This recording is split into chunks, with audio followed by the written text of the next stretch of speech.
El día de hoy vamos a presentar como tema la malrotación intestinal y en este caso vamos a estar coordinados por el doctor Pablo Lobos y como presentadores vamos a tener a la doctora Rocío Budú, jefa de residentes, la doctora Paula Violo, residente de 5º año, quien les habla, la doctora Sabrina Pintos, residente de 3er año, y vamos a contar con la participación especial del doctor Juan Puideval, que además va a estar a cargo de presentar los casos clínicos que van a servir como disparadores del tema.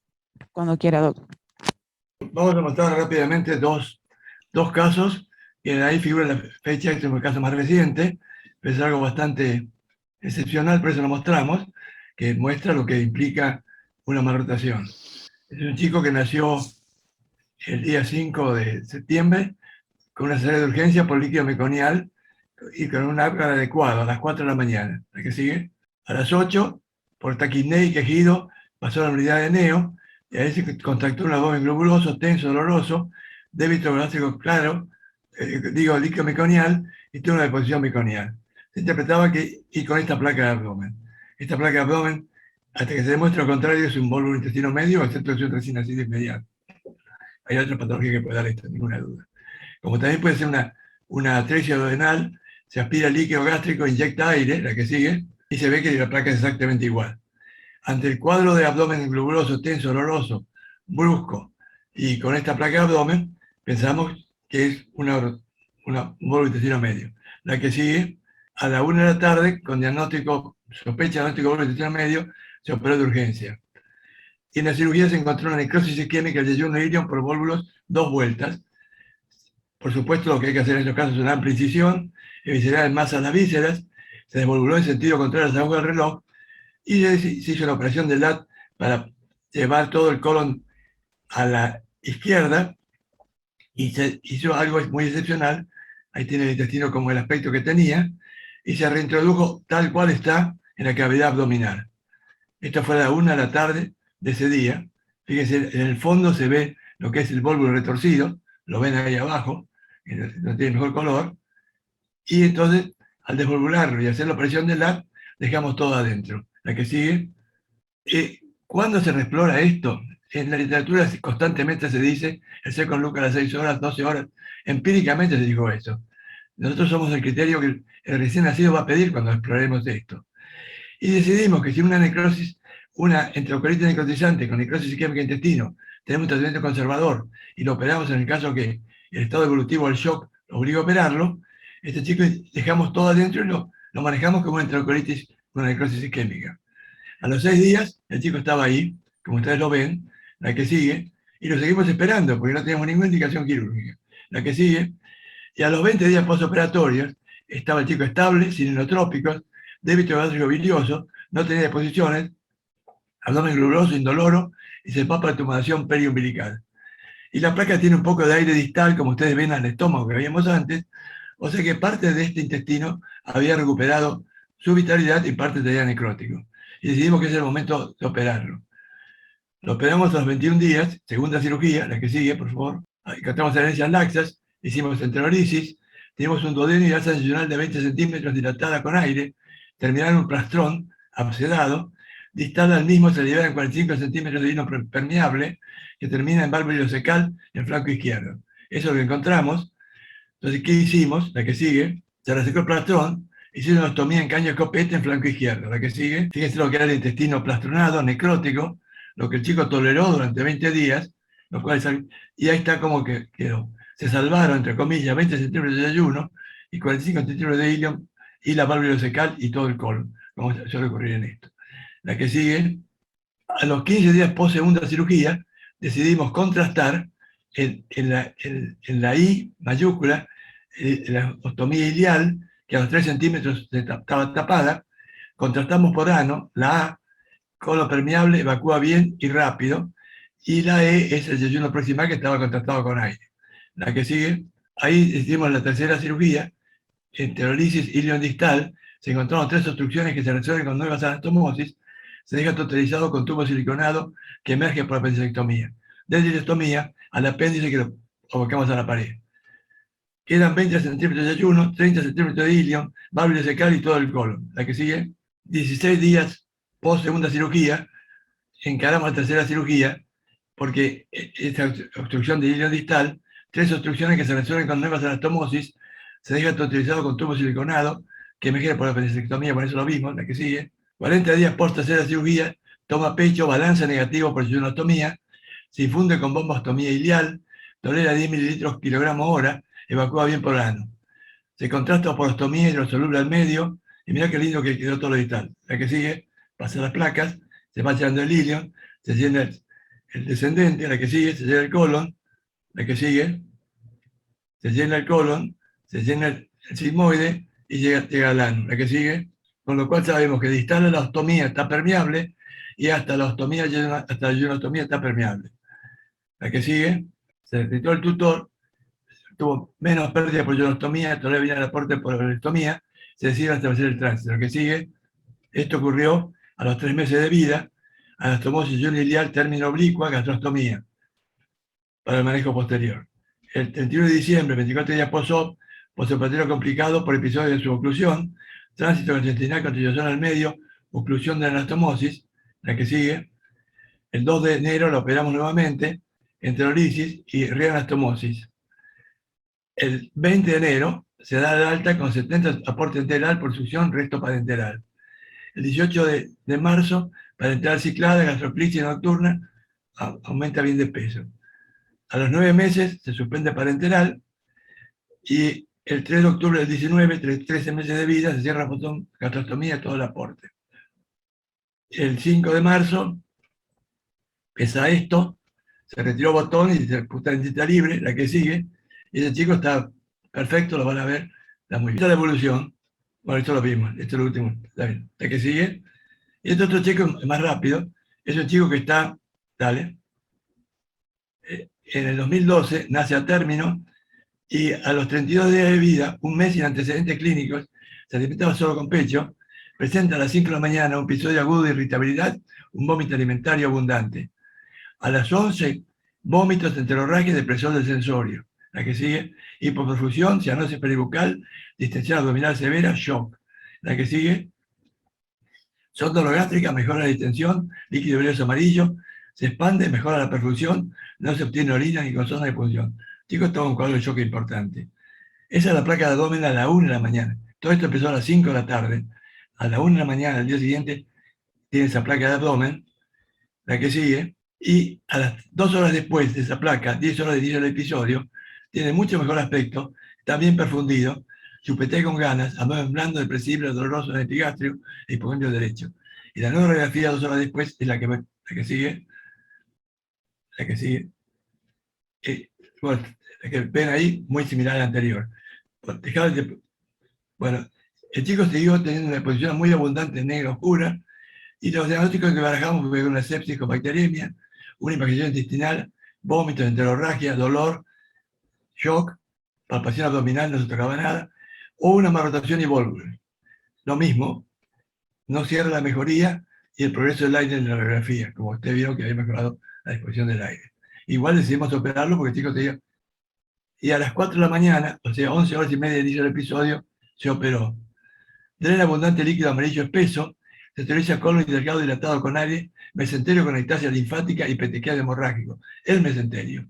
Seco ascendente, fijo subhepático, duodeno vertical a la derecha. Era un mal rotado. La que sigue. Diagnóstico de malformación intestinal, bolo intestino medio. La que sigue. Y el planteo que nos hicimos, que se resolvió espontáneamente desde interín, otra explicación no cabía. Y esto lo confirma, no solamente el aspecto del petequial hemorrágico del mesenterio y todo lo demás, sino que la placa de 18 horas es esta, la que sigue, y el líquido peritoneal dio que era linfa y no cultivó nada.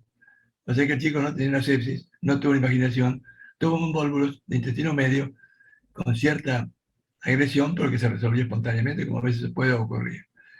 El chico se fue de alta al día siguiente, el día 27, 2 días de internación, la que sigue, y el seguimiento posterior no presentó, después de la operación de LAD que se hizo en el quirúrgico, no presentó ningún otro episodio similar al que hemos descrito, del año 2012.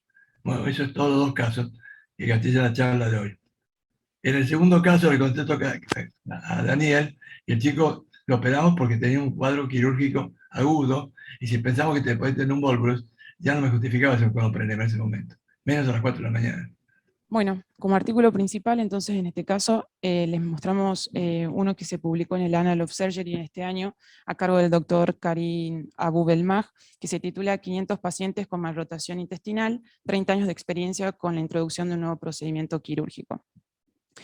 A manera introductoria, lo que plantean los escritores es que a partir del año 1920 cobra real importancia la clínica, tanto la clínica como la posible resolución quirúrgica de esta patología, de la que había poco conocimiento hasta ese momento, sobre todo teniendo en cuenta las complicaciones que acarreaba principalmente la pérdida importante de intestino medio. Es así que 10 años más tarde, en el año 1930, el doctor Ladd desarrolla una técnica quirúrgica que traía una resolución que, si bien no simulaba la correcta inserción del intestino en la cavidad abdominal según el desarrollo embriológico normal, mejoraba la sobrevida y reducía la tasa de complicaciones. Esta cirugía, conocida como cirugía de Ladd, es la que se utiliza hasta este momento, y aunque hasta el año 1990 había sufrido algunas modificaciones, sobre todo en cuanto a los tiempos quirúrgicos y algunas intervenciones pequeñas en la técnica, es la que se sigue utilizando hasta el día de hoy de la misma manera. En el año 1990, y como consecuencia de algunas complicaciones que se fueron presentando por esta pérdida de intestino medio importante, como por ejemplo la dependencia total de nutrición parenteral, surge la necesidad de interponer otros conceptos como los del trasplante de intestino y la reconstrucción intestinal autóloga, que a partir de ese momento van a tener un auge importante. Ya desde ese entonces, el doctor Karim, que es el que desarrolla principalmente este trabajo, iba a poner en marcha, según su experiencia en cuanto al trasplante intestinal y las cirugías digestivas, algunos otros procedimientos que busquen resolver de manera total la malrotación intestinal, mejorando no tan solo la clínica de la misma, sino también evitando las complicaciones que sabemos principalmente es el volvulo, como presentamos en los casos anteriores. Es así que principalmente a partir del año 2010 va a interponer la cirugía de corrección de malrotación intestinal, que tenía como objetivo no tan solo seccionar las bandas de Ladd, que son las que realizan una inserción anómala del intestino, sino también simular el correcto desarrollo del intestino medio, como si fuese una embriología totalmente normal. A continuación de esto les vamos a presentar un pequeño video donde el doctor Karim hizo la presentación de su trabajo en el Annals of Surgery, que van a poder ver a continuación, y posterior a eso vamos a hacer hincapié en algunos puntos importantes de la discusión.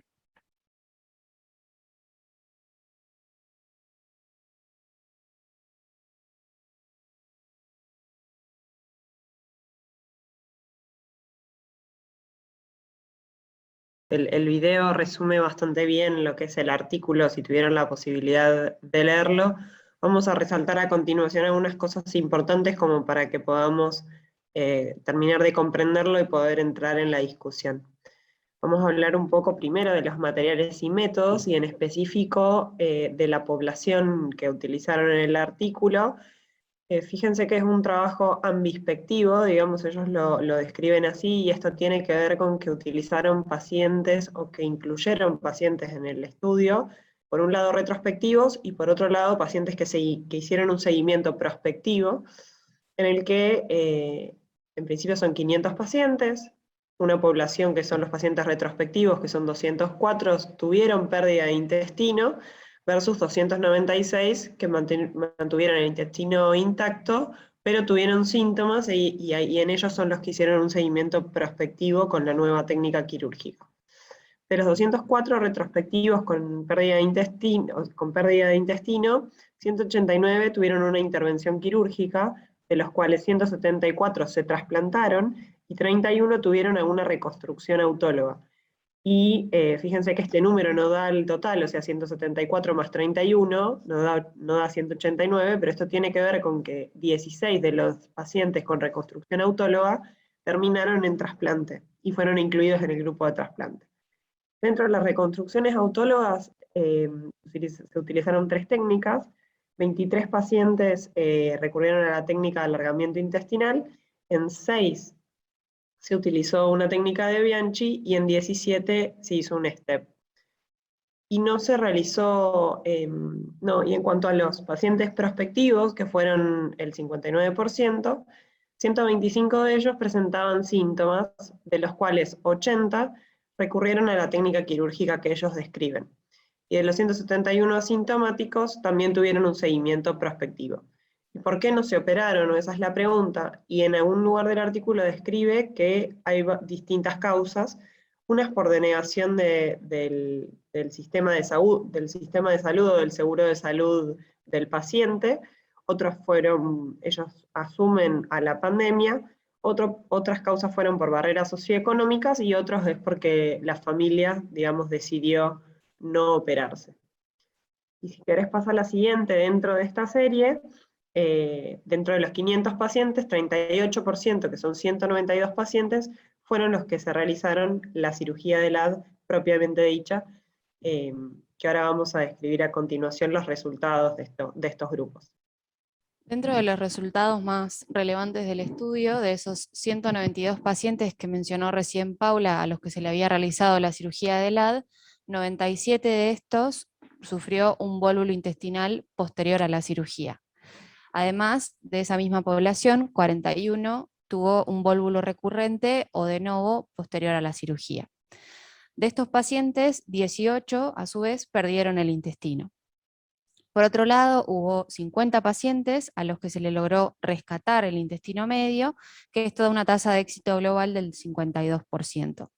El seguimiento de la serie es de 16 más o menos 3 años. Con respecto a otros resultados y a la sintomatología que presentaban los pacientes, tal como vemos en el gráfico de la izquierda, observamos que todos los pacientes del estudio, que es una N de 74, a los que se le había realizado una cirugía correctora, mostraron una mejoría significativa en cuanto a cada uno de los síntomas que ellos evaluaron. Esto es dolor abdominal, distensión abdominal, náuseas y vómitos, reflujo, constipación, diarrea y disfunción del piso pélvico.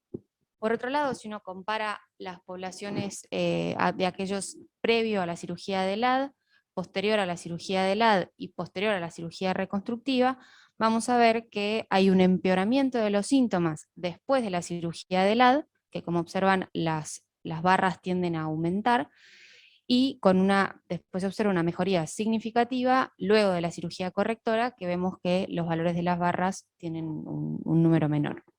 Con respecto a la evaluación en cuanto a los factores que influirían en la pérdida del intestino medio, se encontraron algunos factores protectores para justamente impedir que esto suceda, que era que los pacientes, a los que se le había realizado la cirugía de LAD, aquellos que presentaban trastornos autoinmunes o sistémicos, aquellos de raza blanca o de edades más avanzadas, que tal como mencionamos, este estudio tiene la particularidad de no solo tener pacientes pediátricos, sino que muchos de estos pacientes son adultos.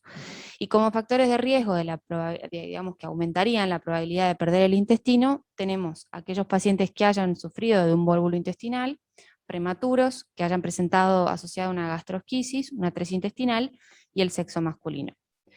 Por otro lado, también vemos que el riesgo al sufrir la pérdida intestinal va aumentando con la edad, de forma que a los 10 años es de un 30% y a los 80 años esto es de un 47%.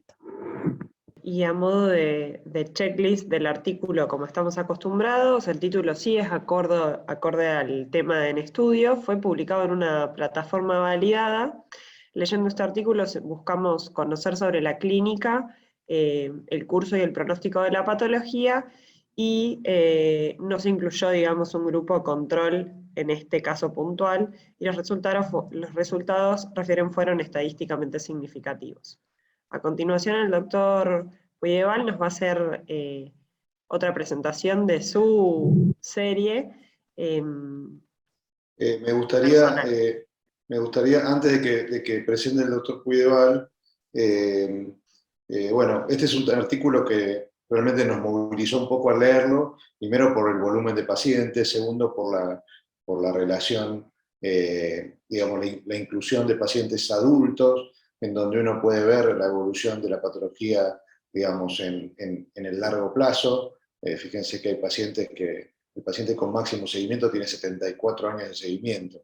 Desde el punto de vista metodológico, sin duda, uno tiene cosas para cuestionarle a este estudio, sobre todo por la mezcla de pacientes retrospectivos y prospectivos, y luego los ponen todos juntos en la comparación. Entonces hay algunas conclusiones que es difícil asumirlas como válidas, pero antes que el doctor Puydeval nos cuente su opinión, está también con nosotros Alex Peñarrieta, que es el cirujano pediátrico del Hospital Infantil Federico Gómez de Ciudad de México, que tiene mucha experiencia en cirugía neonatal. Yo sé que Alex había leído previamente este artículo, y me gustaría un comentario de Alex antes de que nos cuente el doctor Puydeval. ¿Estás por ahí?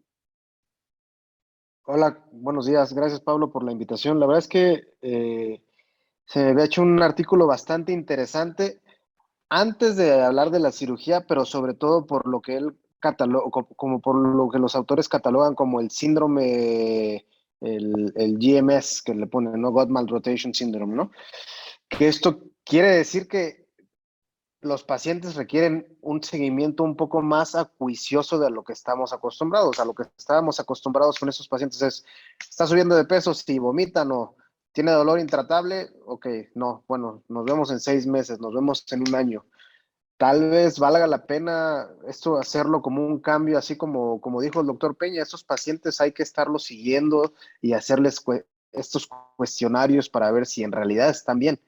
Por ejemplo, nosotros en lo que tenemos muchísima experiencia es en gastrosquisis, y mientras más leímos de la literatura que se asocian con cuadros de estreñimiento, cada vez lo vemos en un 30% de nuestros pacientes de menos de 7 años, que es cuando empezamos nuestro protocolo. Entonces, creo que esto nos lleva a reestructurar el tipo de seguimiento o las preguntas que le estamos haciendo a estos, primero a estos niños y sobre todo ya a las mamás al principio o a los papás, y ya cuando son adolescentes o adultos, cómo están, qué sintomatología tienen, ¿no? Me llamó mucho la atención la cantidad de reoperaciones que se requieren en pacientes con LAD. Nosotros reoperamos alrededor de un paciente al año por oclusiones intestinales secundarias a adherencias, o en los que hicimos laparoscópicos que ya casi no nos gustan. Hemos tenido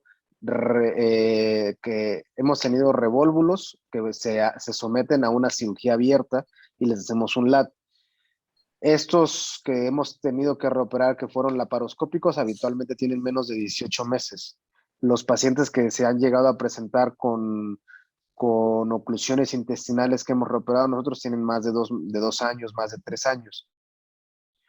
Entonces sí requieren, creo yo, mayor seguimiento o preguntarles diferentes circunstancias a los familiares. Creo que eso, el hecho del estreñimiento, creo que es algo importante, y tal vez se puede manejar como con los protocolos de Peña del manejo de estreñimiento.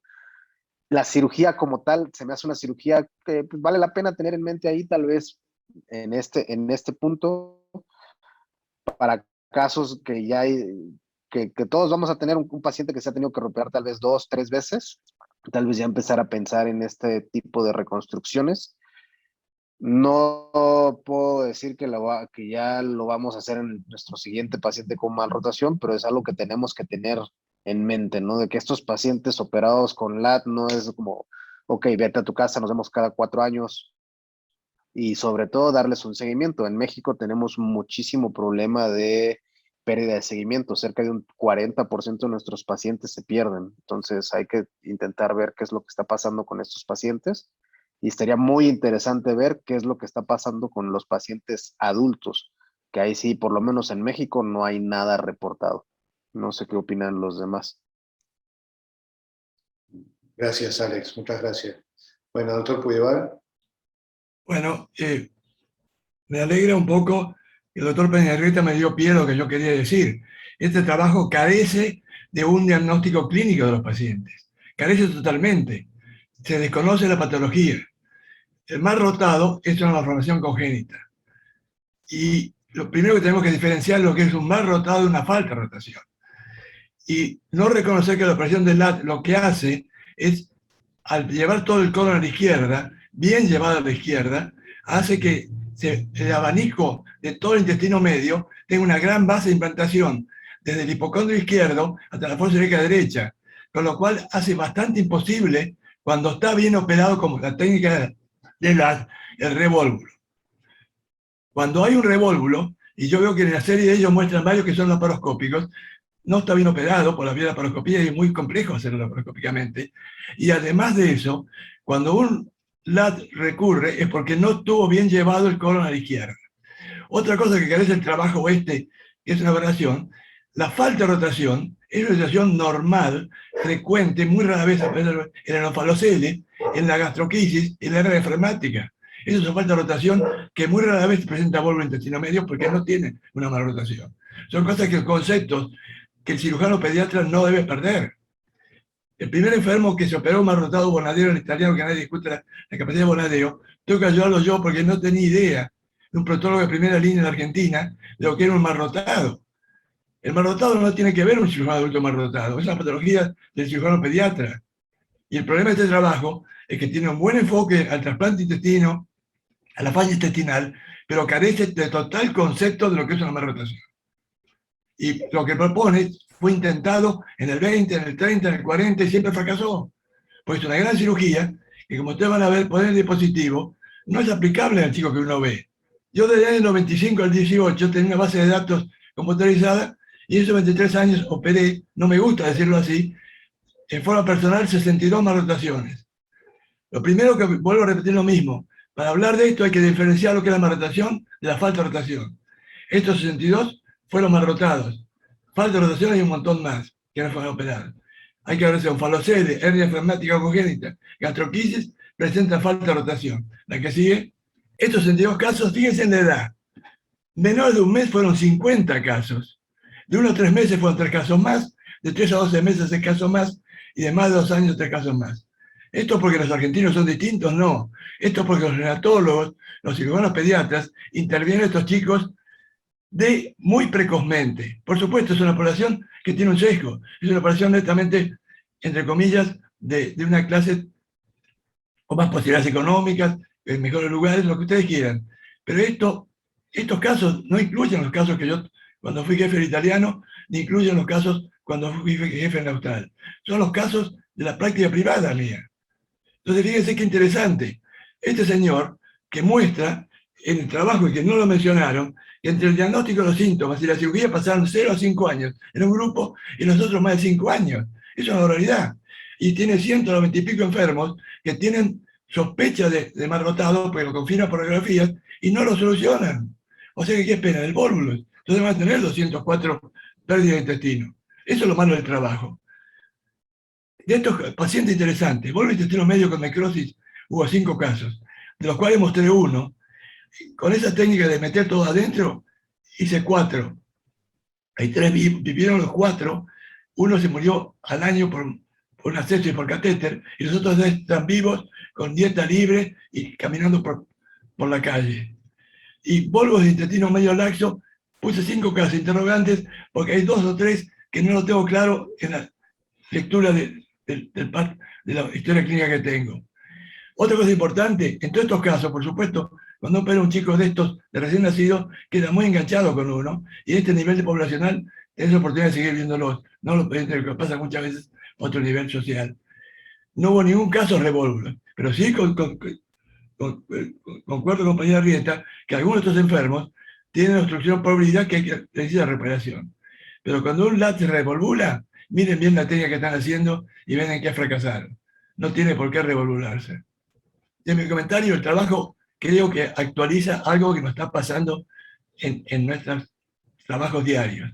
Hablamos mucho de soluciones quirúrgicas, no hablamos de clínica quirúrgica, no hablamos de la necesidad de hacer diagnóstico. Yo no puedo indicar una operación en un paciente que no sé lo que tiene. Y yo no voy a saber lo que tiene si no conozco la patología y la presentación clínica y cómo es. Y cuando lo tengo confirmado, tengo que actuar, no a ver qué va a pasar. Esa es la medicina que hemos perdido y que el cirujano pediatra no debe perder. Esto es una patología netamente de cirujano pediatra. Netamente de cirujano pediatra. Porque hay que resolverlo en el primer año de vida, para que el chico no tenga dolor de cabeza después. Gracias, doctor. A mí me parece que desde el punto de vista metodológico, como decíamos antes, el trabajo es cuestionable y creo que uno lo tiene que leer 2 o 3 veces para poder entender, digamos, de dónde está sacando las conclusiones, ¿no? Y las comparaciones que se hacen. Por ejemplo, cuando uno compara sobrevida con este nuevo procedimiento quirúrgico versus los pacientes que tuvieron trasplante o cirugía de reconstrucción autóloga, son poblaciones no comparables, porque son pacientes que ya tuvieron un polvo en el intestino medio y perdieron su intestino. De todas maneras, a mí me parece que sí tiene un valor el trabajo al analizar pacientes adultos con seguimiento prolongado que han tenido síntomas a lo largo de la vida, y muchos de ellos creo que, más allá de que uno puede interpretar cuál es la razón por la cual un paciente que tuvo un procedimiento de LAD se volvula a lo largo de la vida, están hablando de un riesgo acumulado de 47% de volvulo a los 80 años, en pacientes con LAD. Entonces, me parece que esto sí interpela, digamos, interpela por lo menos a los cirujanos a ver qué estamos haciendo, cómo estamos haciendo este tipo de cirugía, y creo que es válida la pregunta si la cirugía de LAD es la única opción para corregir a un paciente con malrotación intestinal. Porque, digamos, la cirugía que propone, y acá asumo la polémica, tampoco es algo técnicamente tan complejo de hacer, ¿no? Entonces, no digo que haya que reemplazar con esta cirugía la cirugía de LAD, pero como decía Alex, por ahí, en pacientes que recurren con síntomas, etc., puede ser una opción, y técnicamente para un cirujano pediátrico tampoco es algo difícil de hacer. Pero bueno, abro la discusión, por ahí hay muchos cirujanos con experiencia en el auditorio, no sé si Alex quiere decir algo más. El que quiera hacer algún comentario, levanta la mano y puede abrir el micrófono y opinar. Tenemos hasta las 8 de la mañana para seguir charlando. Hola, una pregunta a los demás colegas. ¿Tendrán experiencia con el procedimiento de Alexanderville? Mi maestro previo, el doctor Eduardo Bracho, aprendió de su maestro, el doctor Martín del Campo, a hacer el Alexanderville, que es igual, Alexanderville fue alumno de LAD, y lo que hacían era, pegaban el duodeno a la gerota y pegaban en escopeta la tenia del ciego al sigmoides. No sé si ellos hicieron, creo que 40 casos, igual cada uno hizo 20 casos. Con mi jefe actual dejamos de hacerlo, regresamos otra vez al LAD, pero ya tuvimos, por lo menos estos laparoscópicos ya no los estamos, ya como que no nos gusta tanto. Lo que estamos operando ahora es el LAD, lo hacemos por una incisión periumbilical tipo Bianchi, la extendemos un poquito más para poder manipular con las manos todo y ponerlo bien, pero no estamos haciendo ni duodenopexias a la gerota ni secopexias, pero no sé si del grupo alguien más tiene experiencia con eso. Yo no. ¿Cuidado, usted alguna vez escuchó o lo hizo? Sí, nunca lo he hecho, pero se ha hecho incidentalmente o accidentalmente. Yo tengo un paciente muy conspicuo, que no voy a mencionar ni el nombre ni nada por el estilo, que se operó en el italiano a los 30 años por una malrotación que es el diagnóstico se hizo recién nacido por Marco Jean Díaz, que no le dieron pelota, siguió viviendo con eso, se operó una apendicitis aguda a los 6 años, y le contó al cirujano en el desarrollo previo al laparoscópico, esto pasó hace tiempo, le encontró el apéndice, y esa chica cada 3, 4 años tenía un síndrome de bloating, o de distensión abdominal severa, que se descomprimía con la sonda orogástrica, mejoraba y así vivió. Vivió hasta los 28 años, y insistíamos, mirá, esto tiene un malrotado, hay que operarlo, tiene un malrotado, hay que operarlo. Bueno, se operó en el italiano, esto que digo que Bonadeo tuve que ayudarlo yo, pues yo no opero adultos, me niego a operar adultos, y Bonadeo nunca había operado esto, y bueno, operamos los dos juntos, con gran expectación, porque era muy relacionada con la cirugía argentina, y tenía un arrotado que hizo lo que hacía Bill, que era adherir el intestino. Si vos adherís el intestino, no se va a volver más, pero no solucionás el problema. Cuando vos haces una falta de rotación, estás adhiriendo el intestino con agravas de implantación. Si vos fijás el intestino en 2 puntos, tampoco se volvula. Una bandera en un mástil, si tiene un solo punto de apoyo, se enrosca. Si tiene 2 puntos de apoyo, flamea. Esto es lo mismo. El principio es ese, provocar unas adherencias. Esta cirugía que hace este señor debe ser lo mismo. Este despelote que hace, que además un 30 pacientes le hace una colectomía por disfunción colónica. Estamos locos. Estamos locos. para resolver un problema que se resuelve de otra forma. Hay que tener cuidado con estas cosas.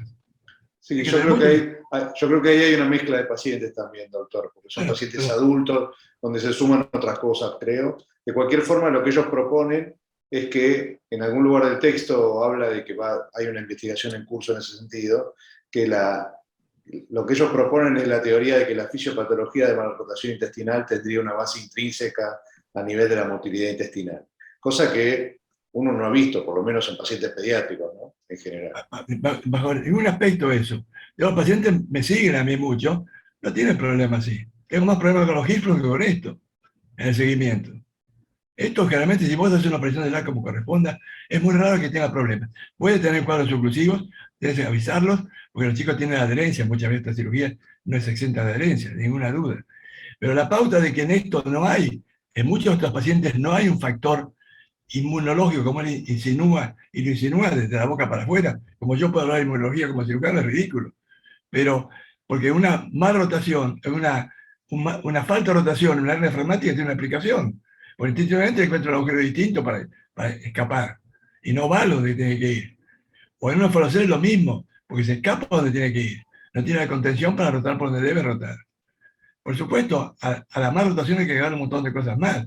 La hernia interna retrovenal, todo lo que ustedes encuentran, que son sorpresas que se encuentran en el momento de la cirugía. Tienen que estar capacitados, saber que eso existe. Yo prefiero incisiones amplias. Discrepo con Alex, perdón. Discrepo en incisiones chicas. No me importa la incisión. Esos pacientes se juegan la vida para 80 años. Para que un tipo de los 50 años venga con problemas de un lado, tiene que estar mal operado a 50 años. Y no se operaba más. A los 50 años las incisiones eran grandes, porque uno veía el intestino. Hoy en día estamos muy cuidadosos de ser mínimamente invasivos. Me encanta, porque los residentes hoy te dicen buen manejo del dolor. Todo paciente que se opera tiene un buen manejo del dolor. Sabemos que tiene un buen manejo del dolor. Terminemos con eso. Es una broma. Está bien. ¿Algún comentario, pregunta? Ahí está. Ahí veo que está. Ahí Horacio Viñón está levantando la mano. Dale, Horacio. ¿Qué tal? Buen día, Pablo. Gracias. ¿Me escuchan? Perfecto. Bueno, como siempre, coincido 100% con el doctor Puedoal, obviamente, totalmente de acuerdo. No, quería preguntarle al doctor Alex, creo que entendí que operaron 20 pacientes, hicieron una técnica, modificaron 20 más y volvieron al original. Creo haber entendido eso. Quería saber sí. si es así. ¿Cuál era el motivo por el cual volvieron a la originalidad? Fue el cambio de jefe de servicio, principalmente. Se jubiló mi maestro, yo entré al infantil, y Cristian Salles, que creo que lo conoces, Sí. Él como que nunca le gustó mucho la idea del realizar el Alexanderville, y la verdad es que pues regresamos a hacer LATS, pero nuestro maestro, el doctor Eduardo Bracho, y su maestro, que ahorita no recuerdo cómo se llamaba, cada uno operó 20, o sea, entre los dos operaron 40 casos, y ellos argumentan que en el seguimiento solo tuvieron que reoperar 2. El tema en México es que nuestra pérdida de seguimiento pues es alta, es del 30-40%, entonces no podemos asegurar que en realidad los pacientes estuvieron totalmente asintomáticos. Es decir, no tuvimos una evidencia científica como para decir, bueno, uno es mejor que el otro. Exacto, no. Y en la literatura, cuando Cristian y yo revisamos la literatura de LAT contra Alexanderville, no había diferencias significativas, entonces dijimos, pues parece que no hay mayor diferencia, y lo hacemos. Sí, hemos llegado a pexiar duodenos cuando hemos tenido que reoperar por alguna otra causa, y sobre todo cuando hacemos cuando operamos malrotados, que vemos que hay algunos pacientes que el duodeno parece un acordeón, que hasta sospechamos de ahí que medio lo acomodamos y no nos quedamos tranquilos, pues le damos unas duodenopexias a la fascia de Gerota del lado derecho para que quede un poco más rectificado. Pero lo hacemos literal por cómo se ve el duodeno, no por otra cosa, ¿no? Y tal vez no estamos seguros si funciona, lo hacemos por lo que vimos de nuestros jefes previos. Yo quiero decir Perfecto, algo. gracias, Alex. Yo quiero decir algo, que el otro día me dijeron que muy rara vez digo algo públicamente y felicito a alguien públicamente. No sé quién lo dijo el otro día, ¿no? Pero lo que la gente joven tiene que aprender, que cuando alguien cuenta algo de un problema quirúrgico, es porque tiene experiencia y lo vivió. Lo que vos decís, Peñarrito, Alex, lo que decís sobre el duodeno, el que operó mucho de esto sabe que el duodeno puede tener una cosa así. ¿Cuántas veces te cuesta traer una parte del duodeno a la derecha? Que no sabes si cortar o no cortar porque estás pegoteado, o algo ahí que es un codito y no sabes si meterte o no. Un tipo que trabajó en esto tiene derecho a hablar porque tuvo en el problema. La gente que no tuvo el problema no tenía derecho. Yo había escrito 3 conclusiones con respecto a tu trabajo, que era, el trabajo no muestra capacidad o conocimiento para un diagnóstico temprano. No me dice cómo tengo que hacer el diagnóstico temprano. El trabajo falla en eso, que es lo más importante. Después, vuelvo al mismo, la malrotación es una patología quirúrgica pediátrica. Se debe sospechar, diagnosticar y tratar a la primera vez de vida. Yo creo que una operación de esta magnitud no tiene indicación en un chico de 3, 4 días de vida. Y la mayor parte de los enfermos que yo mostré están en esa edad. ¿Y por qué están en esa edad? Porque los pediatras, los neonatólogos están avesados sobre esto y avanzados un poco más en el problema. Y lo importante de esto es la prevención. Es la prevención. Porque a medida que pasa el tiempo, es una cosa, el trabajo lo dice, es mayor la frecuencia del bólulo que se aprieta. El bólulo que se aprieta. Y además la forma de presentación no es solamente vómito, bloating, muchas veces desnutrición, muchas veces se confunde con un compás aórtico mesentérico, hay muchas variables diagnósticas. Entonces, ante la sospecha, y para mí el gold estándar es el colon por enema hecho por el cirujano, no por el tipo que hace diagnóstico por imágenes. El tipo que hace diagnóstico por imágenes nunca tuvo un quirófano, nunca tuvo una autopsia para entender lo que está viendo. El colon por enema tiene que ser hecho por el cirujano, bajo radioscopía y con placas post-evacuado. Porque muchas veces una malrotación con un ciego fijo en el ángulo hepático o un seco ascendente fijo en el ángulo hepático que acerca la implantación del seco ascendente a la planteación duodenal porque el trae está en la línea media, ese pedículo muy pequeñito es la bandera que yo comparaba con la bandera del mártir. Si hacen mucha presión con el colon por enema, ese colon seco ascendente libre se desvolvula y se va a la fosa de la derecha y no tiene un carajo. Hagan la placa evacuada y va a ver cómo se vuelve a su colon arriba y tienen diagnóstico más rotación. Son 2 cosas que tienen que respetar siempre. Los estudios de estos enfermos complejos tienen que hacerlo uno, guste o no guste, o alguien que entienda la patología. No se queda hacer diagnóstico por imágenes, porque te informa y después puede discutirlo. A mí me parece que el concepto del duodeno es importante. En el artículo lo destaca como una de las cosas que uno encuentra que tienen, ellos lo llaman tether duodenum, o sea, como seccionado el duodeno. Y a mí me parece que cuando uno hace un LAD, a mí por lo menos es la parte que en algunas ocasiones me deja intranquilo. Y es que la verticalización duodenal a veces no es tan fácil de hacer, uno no se queda del todo conforme porque queda como un escalón o una diferencia de calibre. Y ahí es donde yo creo que hay un punto en cuanto a seguramente un espectro del tipo de malformación que uno está encontrando, pero me parece que técnicamente ahí hay un punto para mejorar. No, el punto mío no iba al punto de cómo mejorarlo, sino iba a cuándo presto atención a alguien que habla. ¿Oíste? Sí, eso se entendió. El punto mío es ese, porque muchos se guitarrean esto, entonces presten atención a lo que se habla, no lo que uno lee, sino lo que uno habla. Eso es lo que yo quise decir, nada. Hola Pablo, buen día. Sí. ¿Cómo estás? ¿Quién habla? ¿Daniel? Buen día. Sí, buen día a todos. Daniel. La verdad que muy buena la exposición, como siempre. Aprovecho para saludarlos a todos. Mi pregunta, un poco basada en una mini experiencia compartida sobre pexia de intestino en esta patología, es hacia el panel, si alguno tuvo complicaciones de fístulas enteroentéricas con alguna de las técnicas estas que mencionaban, porque en el trabajo yo no vi sobre estas complicaciones, sobre todo por la cantidad de pexias que hacían, pero bueno, en algún momento de mi formación he acompañado a algún profesional que a esta cirugía le hacía lo que él llamaba técnica de Noble, y hacía una pexia del intestino delgado en forma de, digamos, ¿cómo explicarlo? Esas estufas por la cual transita agua caliente por dentro, y y la verdad que en 2 oportunidades vi pacientes con fístulas enteroentéricas. Entonces, si esta pexia, todo lo que dijo Puigdeval, no aumentaría la posibilidad de esta comorbilidad de fístulas enteroentéricas. Y de nuevo, gracias, y me parece que es una experiencia que en la población pediátrica no sé si trasladaría. No describen en el trabajo esa complicación.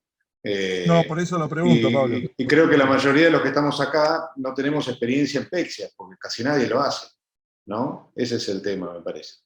Pero creo que son 2 cosas diferentes. Una cosa es la operación de Noble, que alguno ha propuesto, y otra cosa es este tipo de pexia, que en realidad lo único que pexia es el colon a la derecha, el duodeno y el mesenterio. No, lo menciono también porque es una técnica que antaño, repito, alguno ha hecho, creo que vos, Pablo, la has visto también. Y bueno, quería escuchar si Puigdeval, o mismo Horacio Viñón, o el mismo doctor Yo desde que me Peñarreta formé, tenían idea. yo digo, esta es historia de la medicina, pero cuando vos mencionabas a Alexander Bill, que estaba de pica con LAD, porque tanto Swenson como Alexander Bill, que trabajaron juntos en Hirschsprung, siendo residentes De Boston. Boston, siendo residentes los 2 de Boston, en el año 47, 48, casi cuando terminó la residencia, describe la operación de Hirschsprung. Tuvieron mucha pica, sobre todo con Gross, pero totalmente antagónico. Entonces, que Swenson tuvo que emigrar del Children's Hospital al Boston Floating en Boston, pues no tenía lugar en el Children's Hospital. Así que la pica puede existir. Y el cambio de técnica, la Alexander Bill un poco apuntó para no hacer el LAD, se me ocurre. Historia, ¿eh? Pero modificar algo implica andar mal con algo. Pero para andar mal con algo, vos todavía tenés que hacerlo bien primero. Y después recién modificar. Hay gente que quiere figurar y bueno, hace cosas. El Noble, yo he hecho Noble cuando en las reoperaciones, pero no por esto. Y siempre, el Noble es una operación compleja. Se inventó una serie de tácticas distintas y con una serie de problemas. No, ni no toco el tema. No. Así es.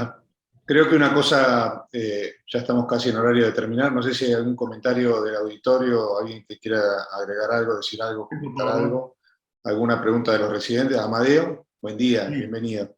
Gracias, buen día a todos.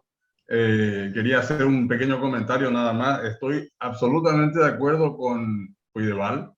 El diagnóstico de malrotación intestinal debe ser y es neonatal, y depende del grado de sospecha que se tenga. Los neonatólogos y los cirujanos pediatras son los que sospechan eso tempranamente. Debe ser solucionado tempranamente, y cuando considero, igual que Juan, que cuando se hace un diagnóstico en edad escolar es tardío, pasó desapercibido o no se le dio importancia, y menos todavía en un adulto. En la experiencia que yo tengo de vida, no he revisado mis casos, son muchísimos, tal vez no tantos como Puigdeval, pero serán unos 40 casos en el tiempo que llevo operando, y no me tocó nunca, gracias a Dios, operar de vuelta un operado.